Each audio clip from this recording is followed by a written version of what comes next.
एक बार एक शहर में एक राजकुमारी रहती थी।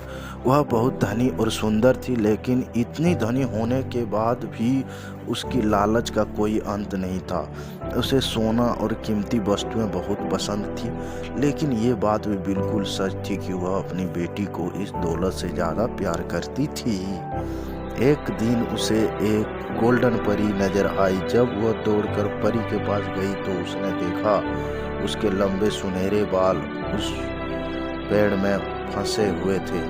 उस औरत ने उस गोल्डन परी की मदद करके आज़ाद किया, लेकिन उसकी सुंदरता देख उस राजकुमारी ने मन में लालच आ गया कि मदद के बदले में राजकुमारी से अपनी इच्छाओं को पूरा कर सकती हूँ। परी ने उसके मन की बात जान ली। उस गोल्डन परी ने उसकी इच्छा पूछी। तब उस लालची राजकुमारी ने कहा कि मैं जो कुछ मैं छूऊं वह सब सोने हो जाए। परी ने इसकी इच्छा पूरी कर दी।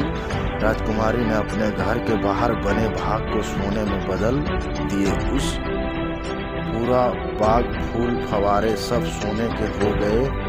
इस हकीकत को देख वह बहुत खुश हो गई। अब वह हर जगह हाथ लगाए हुए महल में वापस जाने लगी।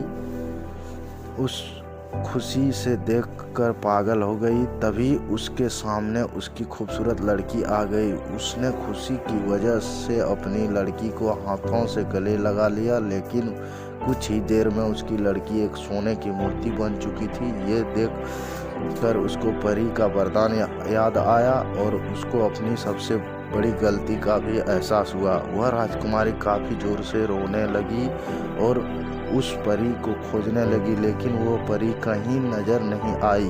उसका लालच इतना ज़्यादा बढ़ चुका था। इस बात का एहसास उसे अपनी बेटी को देखकर हुआ।